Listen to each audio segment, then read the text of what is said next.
प्रीती, मनीष आणि रोहन तीन भावंडे. घरामध्ये वडील एकटेच कमावणारे. घरची परिस्थिती बऱ्यापैकी चांगली होती. सर्व कुटुंबाचा भार प्रीतीच्या वडिलांच्या खांद्यावर. मनीष सर्वात मोठा, अभ्यासामध्ये हुशार. त्याला शिक्षणाची खूप आवड होती. तो आईवडिलांच्या इच्छेप्रमाणे चांगला शिकू लागला. 10वी-12वीला त्याने टॉप केले. त्याला इंजिनियर व्हायचे होते. आईवडिलांनी त्याची ती इच्छा पूर्ण करायचे ठरविले. परंतु जसजसा तो पुढे जाऊ लागला तसतसे आईच्या अंगावरील दागिने कमी होऊ लागले. मनीषला मात्र त्याची फिकीर नव्हती. प्रीती मात्र आपल्या आईला दागिन्यांविषयी विचारत असे. तिची आई हसत हसत म्हणत असे की ते जड होतात ते, म्हणून लॉकरमध्ये काढून ठेवले आहेत. प्रीतीचा मोठा भाऊ मुंबईमध्ये एका नामांकित कंपनीत काम करू लागला.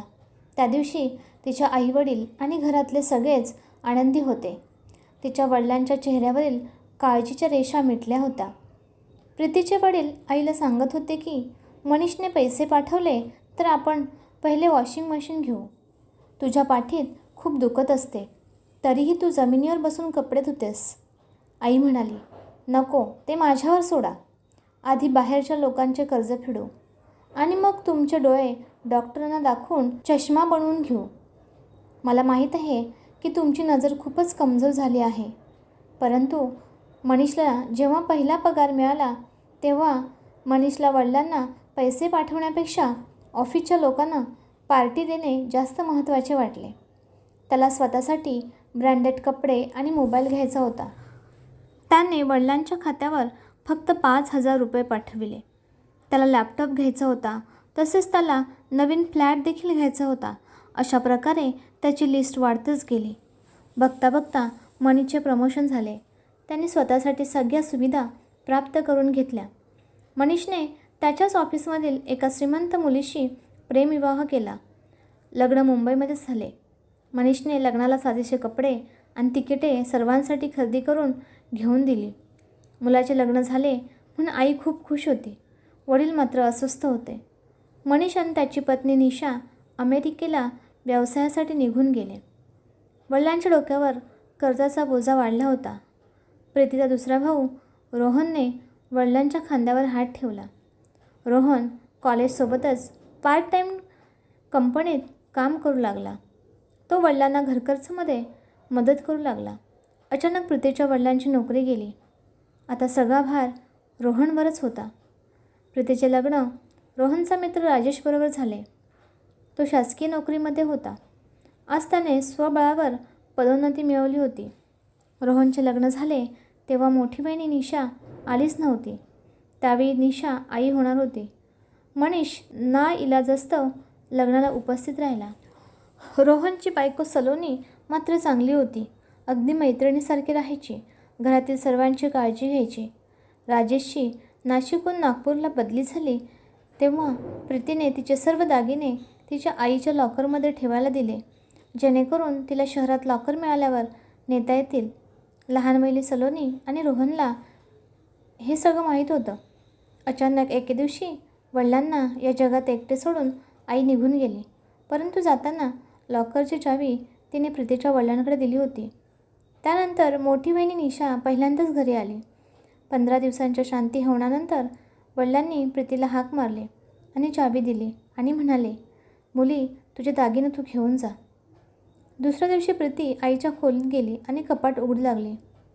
तर निशाबाईंनी तिथे आल्या आणि मोठ्या आवाजात म्हणाल्या, वा नंदनबाई, आई गेलेल्या 4च दिवस झाले नाहीत आणि माझ्यासमोर तिचे दागिने घेत आहे. तू माझ्या सासूचे सर्व दागिने घेत आहेस. सगळ्यांना समान वाटा मिळेल. तुला समजलं का? निशाचे शब्द ऐकून प्रीती स्तब्ध झाली आणि म्हणाली, हे दागिने माझे आहेत. मी आईकडे ठेवायला दिले होते. आता चोरी करताना पकडल्यावर खोटं बोलू नकोस. निशावहिनीच्या ओरडण्याचा आवाज ऐकून सर्वजण आले. ती मनीषला म्हणाली, बघ तुझी लाडकी बहीण कशी वडिलांना फूस लावून सासूचे दागिने काढून घेत आहे. तेव्हा धाकटी वहिनी म्हणाली, नाही वहिनी, हे दागिने प्रीतीचेच आहेत. त्या मुंबईला गेल्या तेव्हा त्यांनी आईकडे ठेवायला दिले होते. आईच्या नाकात फक्त एक नथ होती, जी वडिलांनी काढून दिली नाही. हो जाऊबाई, तू तर तिचीच बाजू घेणार. अर्धा वाटा तुला पण मिळेल ना. तुम्ही दोघी पण तशाच आहात. प्रीती मोठ्याने वहिनीच्या अंगावर ओरडली. तेवढ्यात मनीष तिला म्हणाला, तुला मोठ्यांशी कसे बोलावे कळत नाही का गं? तू हे मला सांगतोस? आईवडिलांनी तुला एवढे शिकविले. तुझ्या शिक्षणासाठी आईचा प्रत्येक दागिना विकला गेला. वडीलही कर्जात बुडाले आणि तू इतका स्वार्थी निघालास की तू स्वतःचेच सुख पाहिलेस. आमचा नाही पण जन्मदात्या आईवडिलांचा तरी विचार करायचा होतास. देव सगळे पाहतो. तिचे शब्द पूर्ण होत नाहीत तोच मनीषने प्रीतीला थप्पड मारणार. इतक्यात राजेशने मनीषचा हात धरला. पुरे झाले मनीष दादा, भरपूर सहन केले, आता अति होत आहे. मनीषने राजेशची कॉलर पकडली. राजेशने मनीषला ढकलून दिले. तिचे वडील चुपचाप सगळे पाहत होते. बरे झाले धाकटा रोहन बाहेर गेला, नाहीतर भाऊच भावाचा वैरी झाला असता. प्रीतीने लॉकरची चावी वडिलांच्या पायावर फेकली आणि तिला काही नको, सगळे मोठ्या बहिणीला द्या असे सांगून सगळे संबंध तोडले आणि पती व मुलांसह सासरे निघून आले. या घटनेला 10 वर्ष झाली होती. प्रीती आज खूप वर्षांनी आईवडिलांच्या घरी जात होती. ट्रेनमधून उतरून ती थेट घरी आली. घरी गेल्यावर ती लगेच वडिलांच्या खोलीत पोहोचली. वडील खूप अशक्त दिसत होते. त्यांचे डोळे थकलेले होते. त्यांचे शरीर कृश झाले होते.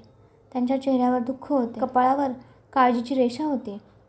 प्रीतीने जाऊन त्यांना मिठी मारली आणि अनेक वेळा त्यांची माफी मागितली. नेहमीप्रमाणे त्यांनी प्रीतीच्या डोक्यावरून प्रेमाने हात फिरवला. तेवढ्यात धाकटी बहिणी सलोनी पाणी घेऊन आली आणि प्रीतीला म्हणाली, ताई, बाबा तुमची खूप आठवण काढत होते.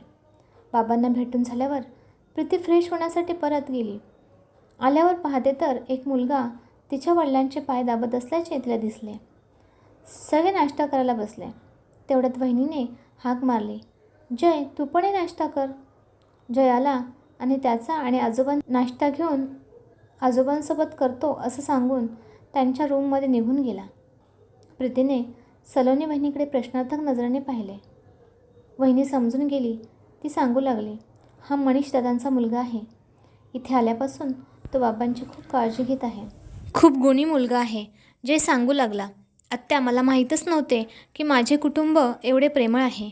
लहानपणापासूनच माझ्या आईवडिलांनी मला वसतिगृहात पाठवले होते. आजी गेल्यानंतर त्यांनाही कुटुंबाचे महत्त्व कळले. आईबाबांचा अमेरिकेतील व्यवसाय तोट्यात होता, म्हणूनच आईबाबांनी मला इथे पाठवले.